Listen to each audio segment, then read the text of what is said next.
Arvind Agarwal, the Chairman and Managing Director of Gujarat State Fertilizer and Chemicals, joins us now to talk about that. Arvind, thanks so much for joining us and good morning. What drove you to consider the production of calcium nitrate? And, if you can just tell us that why have you chosen to do only about 10,000 to 30,000 million ton? Wouldn't it have been more economical to set up, say, a larger scale capacity? Good morning. Under the Atmanirbhar Bharat initiative, we in GSFC have launched a new products development program under which we have identified 21 products which are aligned with our core business to manufacture, and these products are imported to the extent of 60 to 100% from China, from other countries. Now, since they are aligned with our product line, it is economical for us to produce them, and calcium nitrate is one such product. We are producing currently 5,000 tons of calcium nitrate, which we just begun very recently, but India imports 1,23,000 tons of calcium nitrate last year in FY 2019-20. And 76% is from China, the rest from Norway, Israel, and other countries. It is very strategically aligned with GSFC's product line.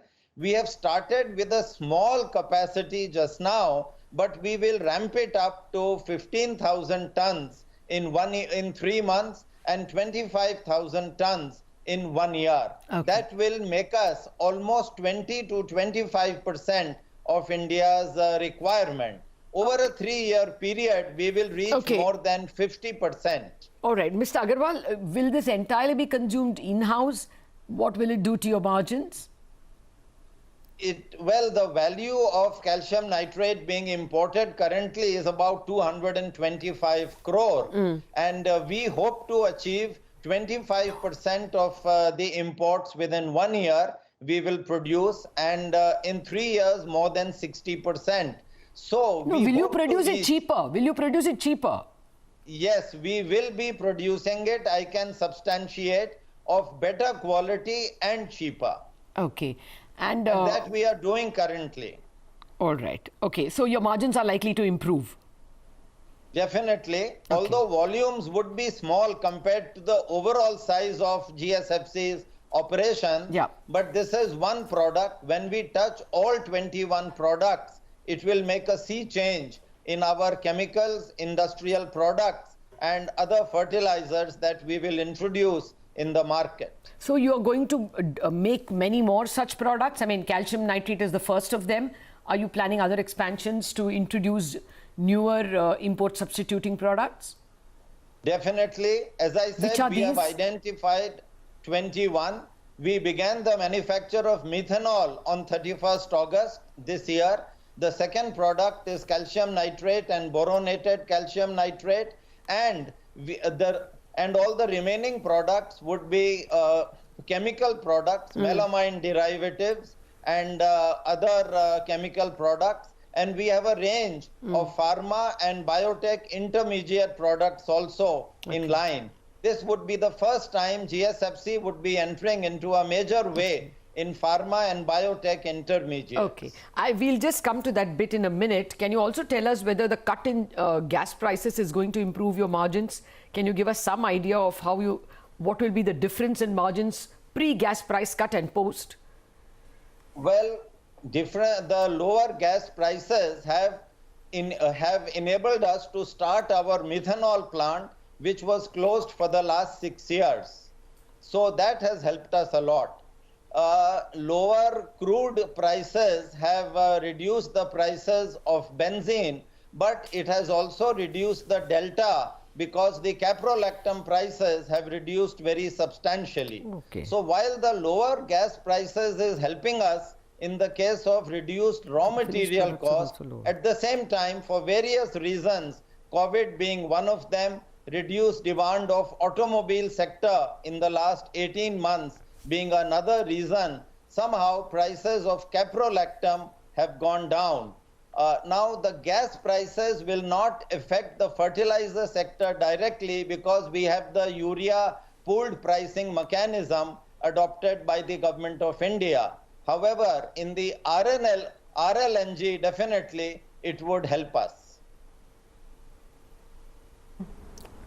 Okay, so for the second half of the year, just trying to get some estimates on what the outlook is both for your fertilizer and industrial products segment, because in industrial products you still faced an EBIT loss of almost 25 crores in the first quarter. Will these losses continue, and what is the outlook for the fertilizer segment as well? The outlook for the fertilizer segment in the second quarter would be very good, and I would say for our industrial products and chemical segment also, it will be very good.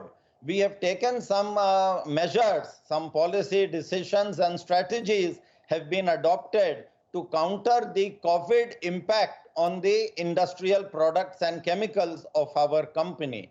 And that is having a very salutary impact on us. Our Q1, we had a profit of 40 crores PBT.